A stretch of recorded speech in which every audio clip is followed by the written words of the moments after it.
बिस्मिल्लाहिर्रहमानिर्रहीम। खातिन हज़रात, अख्तर अब्बास का सलाम पहुँचे। ज़िंदगी हर फ़र्द के साथ अलग अलग है, हर फ़र्द की खुशी अलग है, हर फ़र्द के गम अलग हैं। एक बेटी का फ़ोन आया है न्यूज़ीलैंड से। उसने कहा मैं यहाँ 10 साल से हूँ और 10 साल में सिर्फ़ 3 दफ़ा पाकिस्तान जा सकी हूँ। अभी 3 साल हो गए मैं पाकिस्तान नहीं गई। अब मैं जाना चाहती हूँ पर मैं दुखी हूँ, मैं अफसरदा हूँ कि मुझे वहाँ अपनी माँ से मिलना है, भाइयों से मिलना है, भाभियों से मिलना है, पर मुझे लगता है कोई भी मेरा इंतज़ार नहीं कर रहा। इस ईद पे ना माँ ने फ़ोन किया, ना भाइयों ने फ़ोन किया, 5 भाई हैं, ना किसी भाभी ने फ़ोन किया, पर फिर भी मुझे जाना है। बेटी हूँ, दिल कटता है और मुझे जाके मिलना है। मुझे प्लीज़ ये बताइए कि ऐसा क्या है जो ना वो फ़ोन करते हैं ना मेरा इंतज़ार करते हैं। अगली बात उसने कही कि मैं हमेशा लदी भदी जाती हूँ तोहफ़ों से और कभी खाली हाथ नहीं जाती, लेकिन 2 दिन के बाद उनकी बस हो जाती है, उनकी आंखें बदल जाती हैं, उनका रवैया बदल जाता है और उनसे मैं बात नहीं कर पाती और समझ नहीं आती कि अब मैं क्या करूं। इस पे हम बात करेंगे, लेकिन उससे पहले आप लोगों के जो मैसेजेस हैं, जो टेलीफोन्स हैं, उस पर बात कर लें। मशल मकसूद ने कहा है कि मैं और मामा मिलके आपकी वीडियोस देखते हैं और थैंक यू सर, आपकी वजह से मेरी और मेरी मामा के बीच में जो जनरेशन गैप था वो कम हो गया है। वही बात जो वो समझती हैं वही बात मैं समझने लग गई हूँ। Thank you very much. और दूसरा फ़ोन फ़ातिमा का था। फ़ातिमा, अच्छा अगर आप लोग अपना साथ मुल्क का या शहर का नाम लिख दिया करें तो मुझे वो भी आपको बताने में आसानी हो। फ़ातिमा ने कहा है कि सर आप मुझे इतनी देर बाद क्यों मिले, मैं इन हालात से गुज़र चुकी हूँ। काश जो मुझको इल्म होता तो मैं अपनी ज़ुबान को रोक लेती, मैं अपने दिल को संभाल लेती और कुछ चीज़ों पे ज़ब्त करने से ज़्यादा बड़े डिज़ास्टर का मुझको सामना न करना पड़ता। और ये हैं राशिदा इरफान और इन्होंने कहा है कि सर आप ऐसे समझाते हैं जैसे कोई बेटियों को समझाता है। शुक्र है बेटियों का कहा, वरना माओं का कर कर के तो आपने वो बिलाखर पे छेड़ बन जाती है। और मायरा ने कहा कि मैं कसूर से हूँ और ऐसे लगा कि जैसे आप मेरे ही हालात को आँखों देखे हालात को बयान कर रहे हों। खातिन हज़रात, ये यूँ समझे कभी कभी मेरे रब की तरफ से एक अता होती है कि हमारी ज़िंदगी में जो मुश्किल से भरी हो एक विंडो खुल जाए और उसमें से ठंडी हवा आने लग जाए। कभी कभी जो मेरे पास फ़ोन आते हैं, लिटरली मैं उनको सुनने के बाद और उनको मशवरा देने के बाद सोचता हूँ कि मेरे रब ने उनके लिए ये ठंडी हवा का इंतज़ाम किया था। ज़ाहिर है जब कोई रोता है, जब कोई हाथ जोड़ता है, तलब करता है, तो मेरा रब है जो कहीं ना कहीं प्लान करता है कि तुम फ़लाँ के पास जाओ, तुम फ़लाँ से मिलो, तुम फ़लाँ से मशवरा करो, तो जो ज़िंदगी थोड़ी आसान हो जाती है। ये जिस बच्ची ने न्यूज़ीलैंड से फ़ोन किया उसके अपने अब 3 बच्चे हैं। वो माशाल्लाह पढ़ी लिखी है, बहुत ज़हीन समझदार, एक जिसे कहते हैं जिसने दुनिया देखी हुई हो। उसके मियाँ भी वहाँ बहुत उम्दा काम करते हैं। अब जो उसने मुझसे सवाल किया कि ये लोग मेरा इंतज़ार क्यों नहीं करते, तो मैंने जवाबन उनसे कहा कि थोड़ा तज्ज़िया कर लेते हैं गैर जानबदारी से। पहली बात ये हो सकती है कि आप बहुत माली तौर पे आसूदा हो गए हो उनसे ज़्यादा, तो जेलसी हो जाती है। उसने सोचा और कहा हाँ ये फैक्टर हो सकता है, पर इतना बड़ा फैक्टर नहीं हो सकता। दूसरा मैंने उनसे कहा कि उन लोगों के बच्चे बड़े होंगे, आपके बच्चे छोटे होंगे और आपस में रिश्ते नहीं हो पाएंगे, तो समटाइम वो ये सोचते हैं कि चूँकि रिश्ता तो हो नहीं सकेगा, हम उनसे फ़ायदा ना ले सकेंगे ना दे सकेंगे, तो एक रिश्ता इर्रेलेवेंट हो जाता है। तो उसने कहा हाँ ये भी हो सकता है, पर ये भी बहुत मामूली सा है। फिर मैंने तीसरा सवाल किया, तो मैंने कहा कि क्या आपके बाबा ने कोई जायदाद तो नहीं छोड़ी। उसने कहा हाँ, मेरे बाबा के वहाँ 24 किले या 24 खेत हैं और 2 घर हैं, जिसमें से एक घर इस ईद से पहले मेरे भाइयों ने बेच दिया है। ओह माय गॉड, ये वो लफ्ज़ था जो मेरे मुंह से निकला। तो मैंने पूछा क्या उन्होंने आपको हिस्सा दे दिया, तो उन्होंने कहा उन्होंने ज़िक्र भी नहीं किया। खातिन हज़रात, ये इतना बड़ा जुल्म है जो हमारे बड़े बड़े मासूम नेक भले इवन तबलीग में जाने वाले लोग करते हैं, इस्लाम की ओरिएंटेशन वाले लोग करते हैं। ये रब के हुक्म के आगे खड़ा होना है।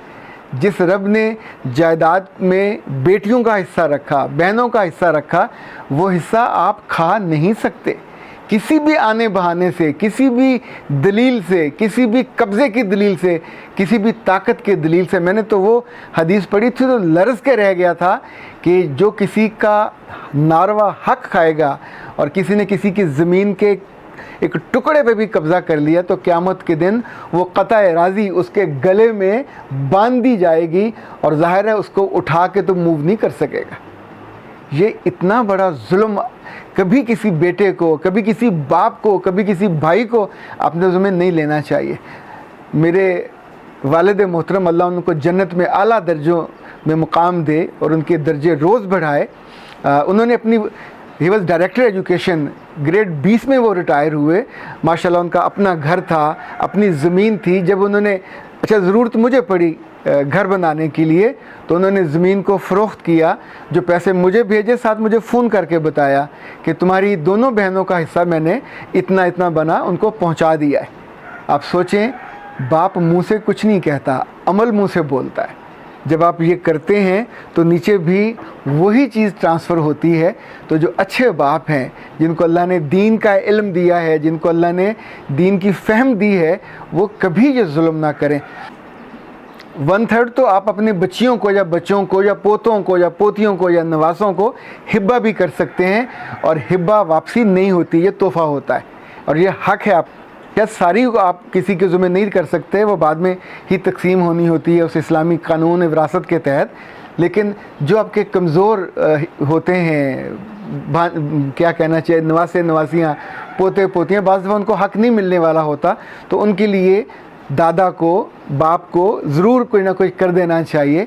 लेकिन कभी ये मत करें कि अपनी ज़मीन को, अपने घर के उस हिस्से को, जो हिस्सा बनता है बेटियों का, जो हिस्सा बनता है बहनों का, उनको ना दें। ये दलील काफ़ी नहीं है कि इसकी शादी पे हमने बहुत खर्च कर दिया था। वो शादी पे जो किया था वो हिब्बा था, वो तोहफ़ा था, वो उसका हिस्सा नहीं था। हिस्सा जब भी होगा ये अनाउंस्ड होगा, जैसे निकाह अनाउंस्ड होता है तो निकाह होता है। तो जब भी हिब्बा देंगे ये हक़ मलकियत आप दे रहे होते हैं और जब विरासत में देते हैं तो भी कागज़ात में नाम लिखे जाते हैं। बाज़ दफ़ा होता है कुछ बहनें भाइयों के कहने पे अपनी ज़मीन या घर उनको हिब्बा कर देती हैं। ओके, उसमें जुल्म का पहलू ना हो, उसमें थ्रेट ना हो, उसमें उन पर जबर ना हो तो ठीक है, इस पर कोई हर्ज नहीं है, वो अपनी खुशी से दे रही हैं। पर सोचिए कि आपने सिर्फ सेंटिमेंटल ब्लैकमेलिंग करके उनसे ले लिया। क्या उनके बच्चे नहीं हैं, उनका घर नहीं है, उनका मियाँ नहीं है कि या आप मजूर थे, मस्कीन थे, मजबूर थे, जो उनका इवन 1 किला या चंद मरले आप उनसे ले रहे हो, अपने नाम पे लिखवा रहे हो। ये बिल्कुल फेयर नहीं है। वो बच्ची जो सालों से वहाँ पे है, 10 साल हो गए हैं, 10 साल में सिर्फ 3 बार यहाँ आई है और उसके भाई इस बात से खौफज़दा रहते हैं कि वो आएगी तो अपना हिस्सा मांगेगी। उसकी माँ चाहती है कि हिस्सा मिले पर माँ अब दबाव में है। अब सोचिए कि वो बेचारी तो अपने रिश्तों से महरूम हो गई कि भाई भी इस बात पर डर रहे हैं। वो कहती जब मैं आती हूँ तो खाने पे साथ नहीं बैठते, जब मैं आती हूँ तो आम तौर पे एक दफ़ा मिलने के बाद अवॉइड करते हैं मिलने से, आमना सामना ना हो जाए, खाने पे बैठे ना। उन्हें यही डर अंदर से लगा रहता है। ये दिल का चोर होता है जो आपके सामने, आपके साथ साथ आपसे इस तरह की प्लानिंग करवाता है कि कहीं मुझसे मांग ना ले, कहीं ये ना कह दे कि भाई मेरा हिस्सा दे दो और भाई मेरी जो हिस्से में से जो पैसे बने हैं, अब तुमने घर बेच दिया है, वो मुझको दे दो। खातिन हज़रात, ये जुल्म किसी और ने किया है तो हमें बुरा लगता है। हम उस भाई के बारे में, उन भाइयों के बारे में बुरा सोचते हैं कि उन्होंने ये जुल्म क्यों किया। लेकिन ये भी तो हो सकता है कि ख़ुद बिल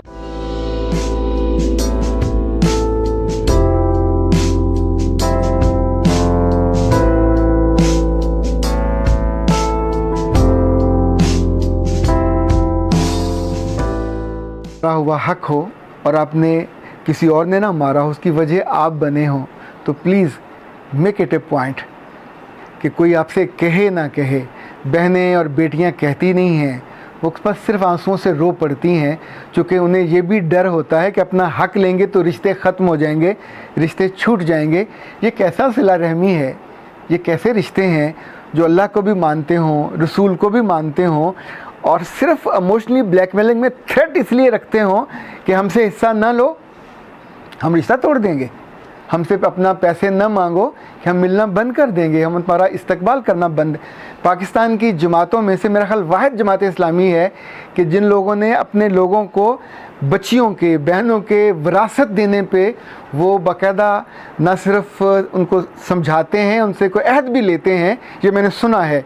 और मुझे लगता है बाकी लोगों को भी जो हमारे यहाँ अक्ल वालिद हैं, दानिश वाले हैं, असर वाले हैं, उनको भी ज़रूर इस बारे में बात करनी चाहिए कि बेटियों को और बहनों को उनका जायज़ हिस्सा जो विरासत में थोड़ा बनता हो, ज़्यादा बनता हो, दे के देखिए। अगर बरकत ना आए तो फिर मुझे कहिएगा।